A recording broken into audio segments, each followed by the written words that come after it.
إن الحمد لله نحمده ونستعينه ونستغفره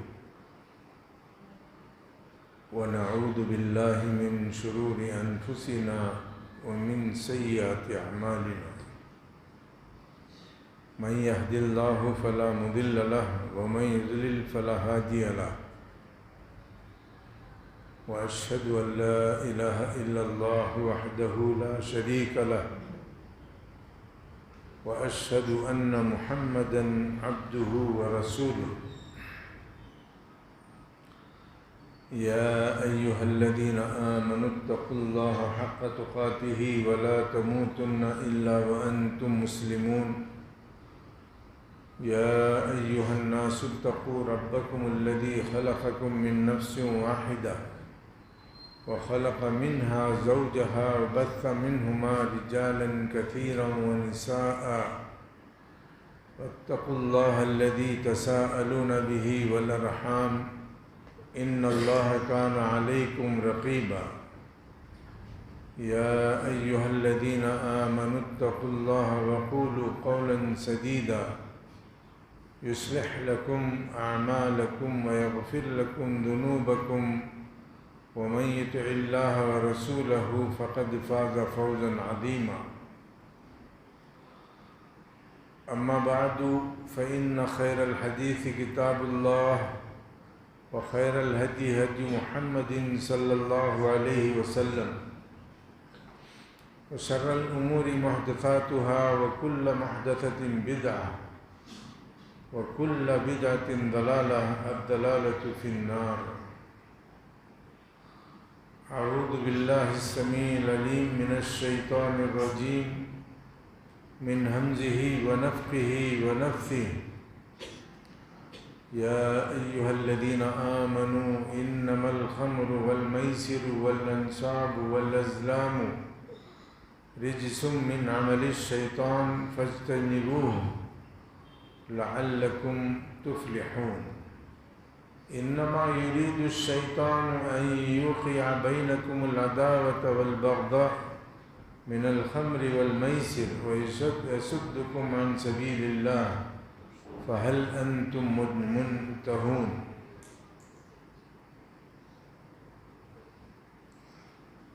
محترم حضرات گرامی اور خواتین اسلام، سب قسم کی تعریفوں کا اکیلا مستحق صرف اور صرف اللہ رب العزت ہے، جو ہمارا خالق، ہمارا معبود ہے۔ درود و سلام ہو محمد صلی اللہ علیہ وسلم پر اور تمام انبیاء علیہم الصلاۃ والتسلیم پر، جنہوں نے اللہ تعالیٰ کے پیغامات کو اپنی اپنی امتوں تک امانت کے ساتھ پہنچایا۔ اس مختصر سی تمہید کے بعد گزشتہ جمعے میں نے اسی آیت کی روشنی میں شراب کے تعلق سے کچھ باتیں کہی تھیں جو قرآن اور حدیث سے تعلق رکھتی تھیں، اور جن کو آپ نے سنا۔ آج بھی اس کے تعلق سے کچھ باتیں بتانا مناسب سمجھتا ہوں، اور اس کے ساتھ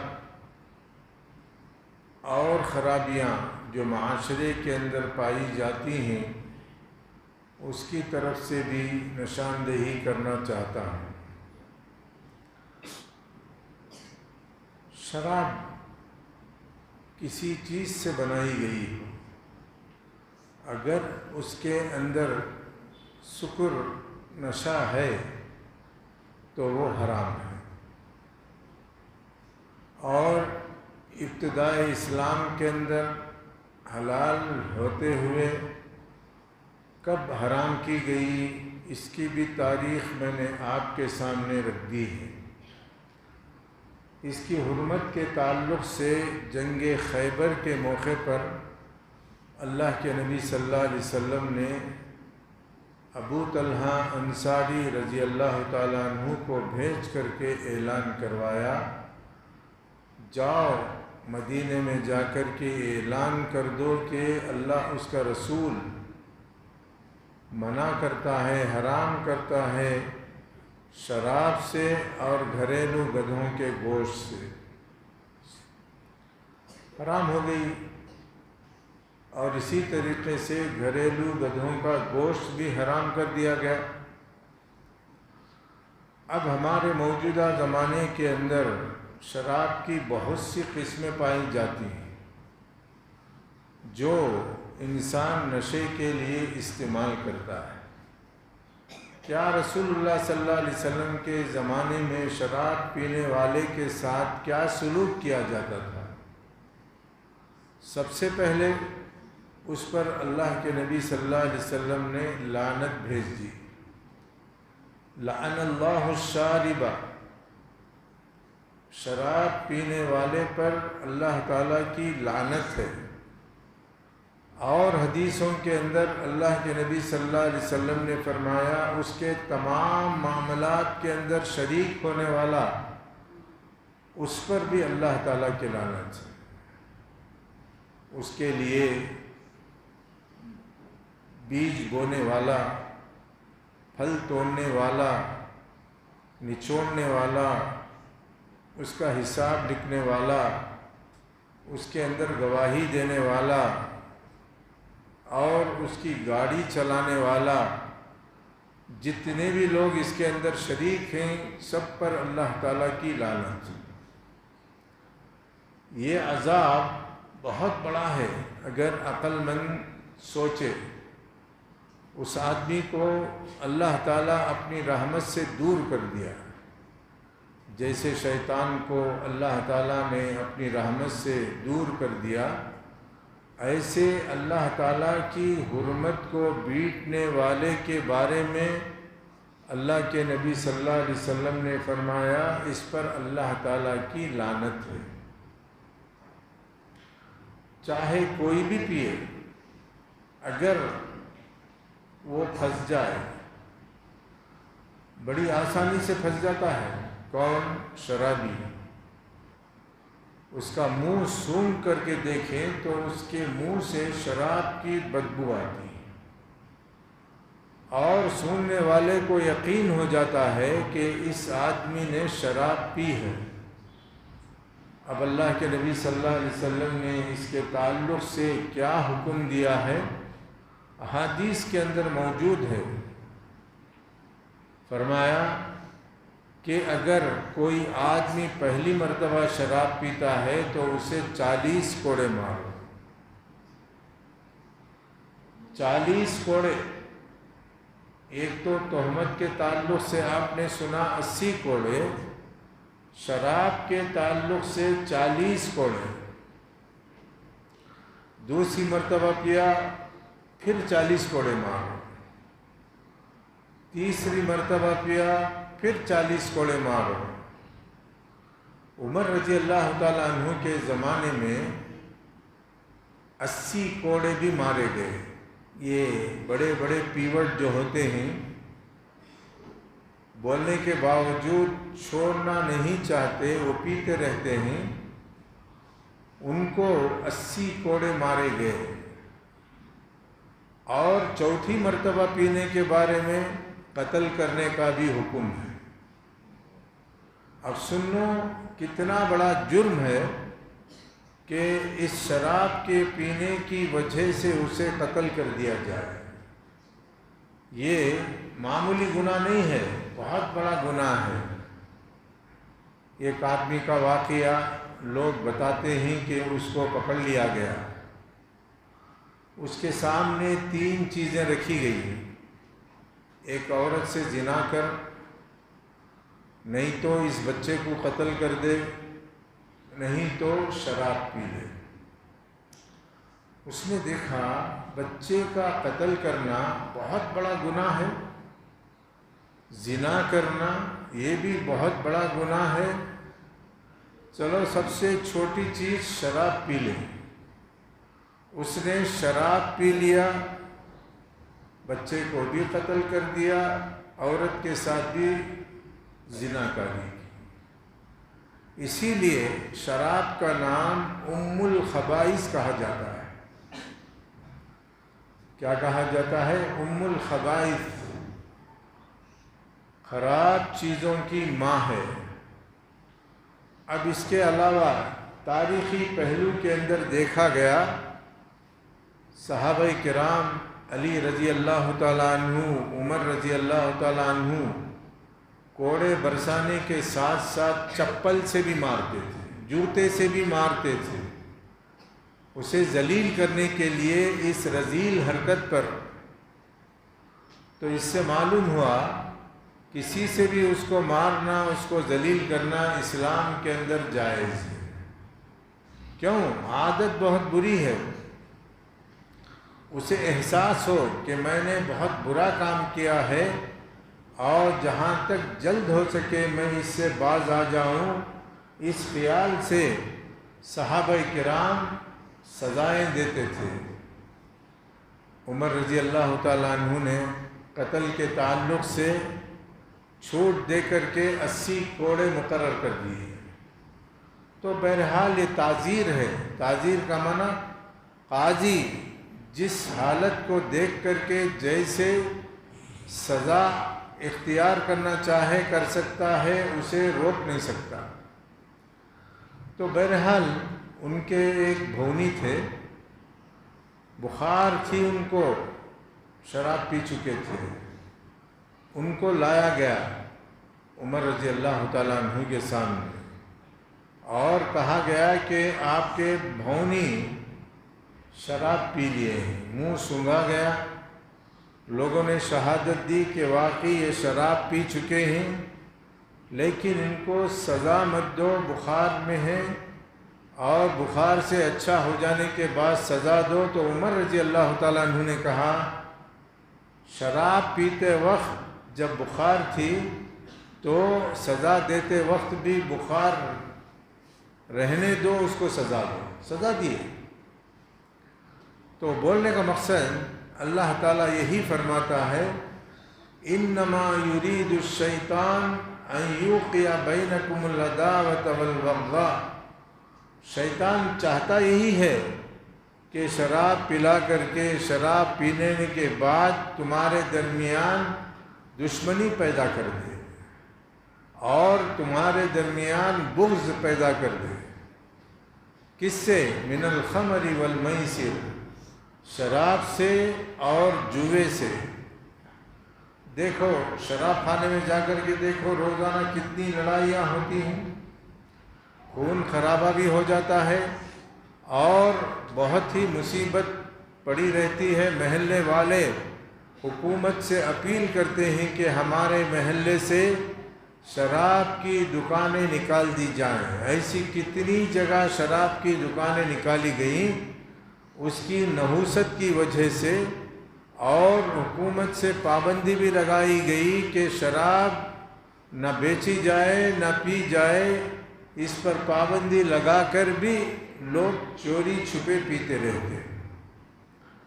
تو اللہ تعالیٰ صاف فرماتا ہے شیطان کا کام ہے، شیطان تمہارے درمیان عداوت اور بغض پیدا کرنا چاہتا ہے اور اللہ کے راستے میں آنے سے تمہاری رکاوٹ ڈال دیتا ہے۔ کتنی برائیاں ہیں ایک چیز سے، کتنی برائیاں ہیں شراب پینے سے، کتنی برائیاں ہیں جوا کھیلنے سے۔ یہ ساری فہرست اللہ تعالیٰ نے قرآن مجید کے اندر ترتیب کے ساتھ بیان کر دیا۔ اب ان ساری باتوں کو سن لینے کے بعد ایک مسلمان چھوڑے بغیر نہیں رہ سکتا۔ صحابہ کرام نے جیسے ہی سنا تھا چھوڑ دیا اور توبہ کر لی۔ اب یہاں پر مسئلہ پیدا یہ ہوتا ہے کہ جو قدیم شرابی ہے وہ شراب چھوڑنے کے لیے بڑا ٹال مٹول کرتا ہے، نہیں بھئی تھوڑی تھوڑی کر کے میں چھوڑ دیتا ہوں، ایک ساتھ چھوڑنا، ایک دم چھوڑنا میرے لیے مشکل ہے، اور جسم میں راشا پیدا ہو جاتا ہے، اس کے لیے بھی حرام چیز ہی توڑو ہے۔ وہ کیا ہے؟ خشخش کا دودھ۔ خشخش تو ہمارے گھروں میں عورتیں کھجور کے اندر ڈالتی ہیں، روٹیوں کے اندر ڈالتی ہیں، ملیدہ کے اندر ڈالتی ہیں، بہت سی چیزوں کے اندر ڈالتی ہیں، اور اس کا جوس نکال کر کے بیماروں کو بھی پلاتی ہیں، صحت مند کو بھی پلاتی ہیں۔ یاد رکھ لو، یہ حرام ہے، حرام۔ سعودی عرب کے اندر حج کے زمانے میں ایک صاحب کے پاس پتہ نہیں کیوں لے کر گیا تھا، تھوڑی سی خشخش نکل آئی۔ اب اسے جیل میں ڈال دیا گیا اور سزا دی گئی، اور اس کی بھی سزا قتل ہے، قتل ہے۔ جہاں بھی اسلامی ممالک ہیں وہاں پر نشہ آور چیزوں کو بیچنے والا، فروخت کرنے والا، خریدنے والا اگر پکڑا جائے تو ان کا سر قلم کر دیا جاتا ہے۔ اب بتائیے کتنا بڑا جرم ہے، کتنا بڑا ناسور ہے۔ ہمارے بچوں کے اخلاق و عادات بگاڑنے کے لیے کیسی چیزیں استعمال کی جا رہی ہیں اور ہم لوگوں کو خبر بھی نہیں۔ یہ مولوی حضرات زردہ تو ماشاء اللہ بکری کی طرح کھاتے رہتے ہیں، پان بھی کھاتے رہتے ہیں بکری کی طرح۔ ان سے جا کر کے سوال کرو، حرام نہیں ہے، یہ مکروہ ہے۔ یہ مکروہ کیا چیز ہے؟ میری سمجھ میں تو نہیں آیا۔ جس چیز کو شریعت نے یہ قانون بنا کر کے چھوڑ دیا، اس قانون کے دائرے میں اگر وہ چیز آتی ہے تو حرام ہے۔ فرمایا اللہ تعالیٰ نے یحل لہم الطیبات ویحرم علیہم الخبائث۔ اللہ تعالیٰ جو رسول کو بھیجا ہے وہ رسول پاک چیزوں کو حلال کرتا ہے، اس کے حکم سے، اللہ تعالیٰ کے حکم سے، اور خبیث چیزوں کو حرام کر دیتا ہے۔ خبیث کس کو کہتے ہیں؟ جو نقصان دہ ہو۔ اور خبیث کس کو کہتے ہیں؟ جو انسان کی صحت کو خراب کر دے، جو انسان کے لیے مضر ہو اور معاشرے کے لیے مضر ہو، اس کو اللہ نے بھی حرام کر دیا، اس کے رسول نے بھی حرام کر دیا۔ اب یہ ملا کہتے ہیں کہ مکروہ ہے۔ ہمارے پڑوس میں ایک مولوی صاحب رہتے تھے، وہ زردہ اتنا کھاتے تھے، اتنا کھاتے تھے، ان کی زبان کو کینسر ہو گیا۔ آخر میں ان کی زبان کاٹ دی گئی۔ بولنے پر سنتے نہیں تھے، مذاق اڑاتے تھے اور مکروہ بول کر کے کھاتے تھے۔ لیکن ان کا انتقال تو ہو گیا، لیکن انتقال سے پہلے ان کی زبان کاٹ لی گئی۔ کیا بری چیز ہے! ایسے کتنے کھانے والوں کے زبانوں کو کاٹا گیا اور کینسر بڑھتا گیا۔ کسی کے گال نکالے گئے، کسی کے مسوڑے کاٹے گئے، کسی کے دانت نکالے گئے، کیا کیا سب ہو رہا ہے۔ دیکھنے کے باوجود بھی انسان اپنی ہلاکت کی چیز کو پیسے دے کر کے خرید رہا ہے اور اسے کھانے کی کوشش کر رہا ہے۔ بڑے تعجب کی بات ہے۔ انسان کو اللہ تعالیٰ نے بنایا ہے عبرت حاصل کرنے کے لیے۔ کس سے؟ کسی دوسرے کو کچھ عارضہ ہو جائے تو آدمی اپنے لیے عبرت سمجھ کر کے اسے چھوڑ دینا چاہیے۔ مگر ہم دیکھ رہے ہیں کہ بہت سے لوگ پیتے ہیں، کھاتے ہیں ساری چیزیں، اور اپنے بچوں کے ہاتھ سے بھی منگاتے ہیں۔ جا رہے 240 کا زردہ لے کر آ، 400 کا زردہ لے کر آ، فلاں نام بھی ہیں اس کے۔ ایک تو بری چیز، اور بری چیز میں کوالٹی ہیں، وہ ساری کوالٹیاں بول کر کے پان بیڑے کی دکان کو بھیجتے ہیں، اور آنے کے ساتھ زبان کے نیچے رکھ کر کے چوستے رہتے ہیں۔ ایک وقت اس پر گزر جاتا ہے تو زبان کا کینسر، حلق کا کینسر ہو جاتا ہے۔ اب اس کا علاج نہیں ہے، موت کے فرشتے منڈلاتے رہتے ہیں اور یہ موت کے منہ میں چلا جاتا ہے۔ تو بہرحال شراب کے اندر جو سکر نشہ ہے وہ نشہ اگر کسی اور کے اندر بھی پایا جائے تو وہ بھی حرام ہے۔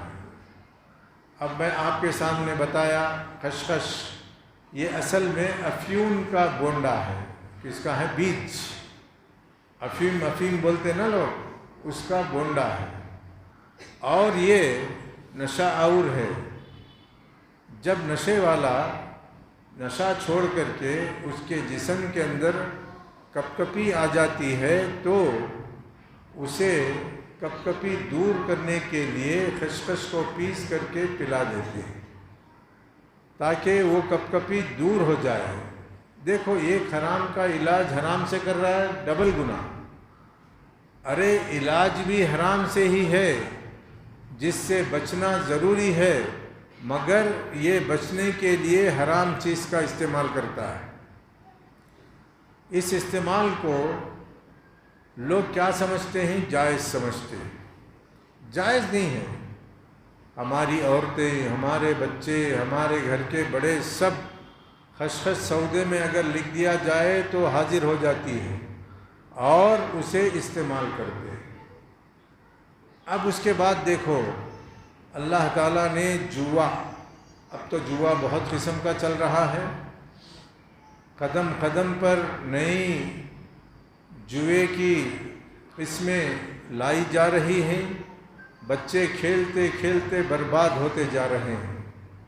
اس پر پیسہ لگا کر کے وہ جوا فون کے اندر کھیلا جاتا ہے، چاہے وہ ہو یا سڑکوں پر کھیلنے والا جوا ہو، یا گولی کے ذریعے کھیلنے والا جوا ہو، یا پتنگ کے ذریعے کھیلنے والا جوا ہو، کسی بھی قسم کا جوا ہو جس کے اندر شرط رکھی گئی ہے کہ اگر میں صحیح کہہ دوں تو مجھے تیرے بھی پیسے ملیں گے، میرے بھی پیسے ملیں گے۔ شرطیہ جو جوا ہے وہ اسلام کے اندر حرام ہے۔ اگر ایک آدمی دو بچوں کو ٹھہرا کر کے یہ شرط لگائے، تم میں سے جو آدمی پہلے نمبر پر آئے گا میری طرف سے اس کو انعام ملے گا، یہ جائز ہے۔ کیوں؟ ایک طرفہ شرط ہے، دو طرفہ شرط اسلام میں حرام ہے۔ تو اس طریقے سے روزانہ اس کی قسمیں بڑھتی جا رہی ہیں۔ پتہ نہیں مجھے کتنا معلوم ہے، آپ کو کتنا معلوم ہے، بہرحال جس پر پیسہ لگا کر کے لوگ ہار جاتے ہیں یا ہارنے کے بعد اپنا ماتم کرتے ہیں۔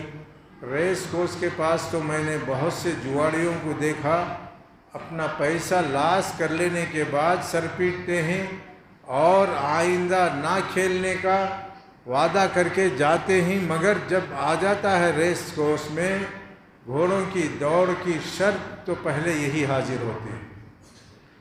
گھروں کو بیچ دیتے ہیں، دکانوں کو بیچ دیتے ہیں، جائیدادوں کو بیچ دیتے ہیں، کس لالچ کے اندر کہ میں جوئے کے اندر فوراً اگر مان لوں گا تو لاکھوں میرے طرف ہو جائیں گے۔ یہ خواہش تو اللہ تعالیٰ یہی بولتا ہے کسی ایک کا فائدہ ہوتا ہے اور اکثر لوگوں کا نقصان ہو جاتا ہے۔ جو نقصان ان کا بٹور کر کے ایک دو آدمی کو تقسیم کر دیا جاتا ہے۔ شراب کے اندر بھی وہی علت ہے، جوئے کے اندر بھی وہی علت ہے۔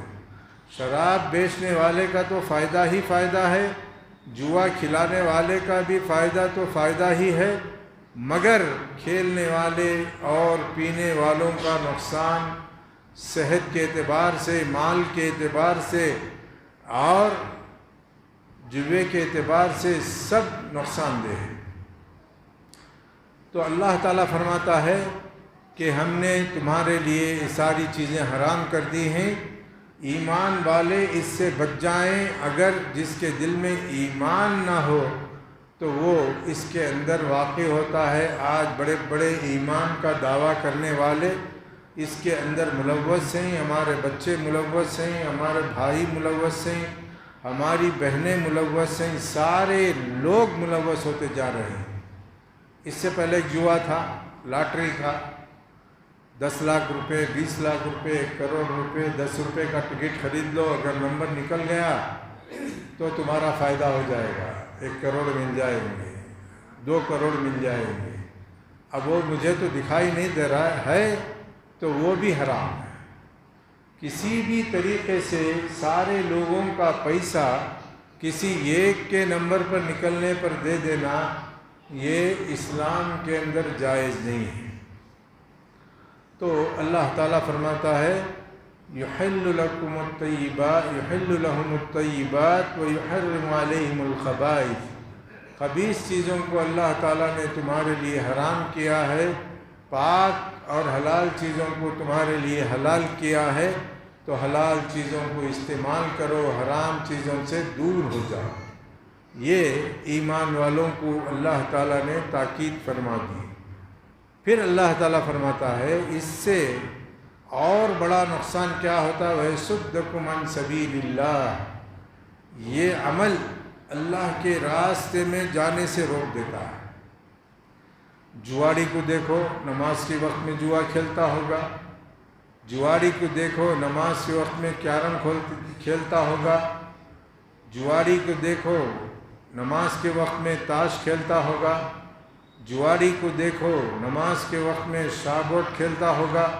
یعنی کتنی جوئے کی قسمیں ہیں، ساری کی ساری نماز کا وقت ہو، کوئی بھی وقت ہو، اس کے اندر اس کو کھیلنا عیب نہیں سمجھتے۔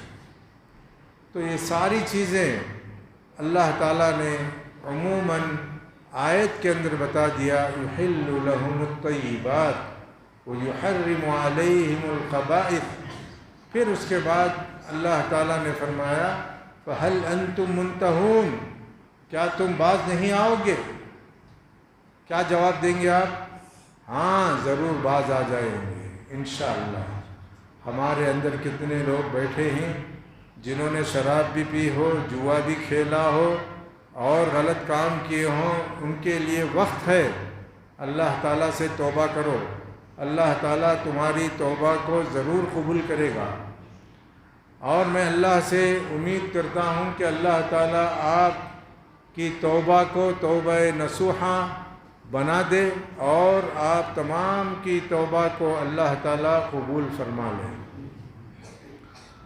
اب اس کے بعد اور گھریلو نشیلی چیزیں ہیں، ان کا ذکر میں کرنا مناسب سمجھتا تھا، جیسے بیڑی ہے، سگریٹ ہے اور اس قسم کی گٹکا، مانک چند، یہ ساری چیزوں کے بارے میں بحث کرنا ہے۔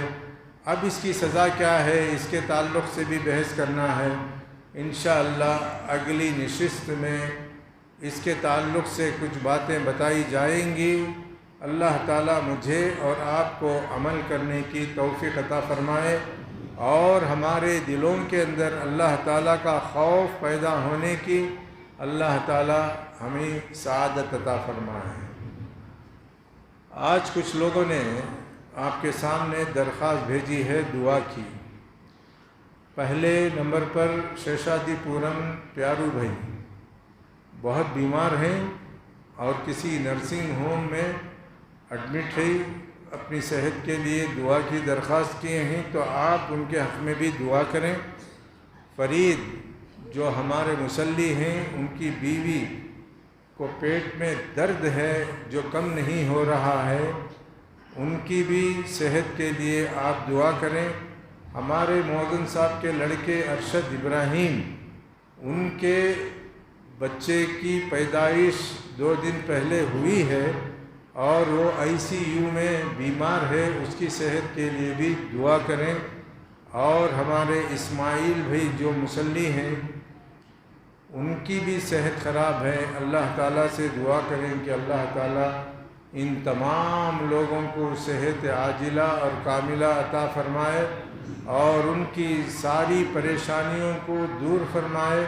اور اسی طریقے سے جو ہمارے مصلی کسی بھی معاملے کے اندر پریشان حال ہیں، اللہ تعالیٰ ان کے پریشانیوں کو دور فرمائے اور ان کو اطمینان کا سانس لینے کی توفیق عطا فرمائے اور ہر بری حالت کو اللہ تعالیٰ اچھائی سے بدل دے اور ہر برائی کو اللہ تعالیٰ ہم سے دفع کر دے۔ اللہ تعالیٰ میری اور آپ کی دعاؤں کو قبول فرمائے۔ وَأَقُولُ قَوْلِي هَذَا وَأَسْتَغْفِرُ اللَّهَ لِي وَلَكُمْ وَلِسَائِرِ الْمُسْلِمِينَ إِنَّهُ هُوَ الْغَفُورُ الرَّحِيمُ وَرَبٌّ حَلِيمٌ۔ یہ بیڑی سگریٹ کا موضوع تھوڑا بڑا ہے، لوگ پوچھتے ہیں کہ اس کے اندر حرمت کیا ہے۔ انشاءاللہ کھول کر کے بیان کرنے کی کوشش کروں گا۔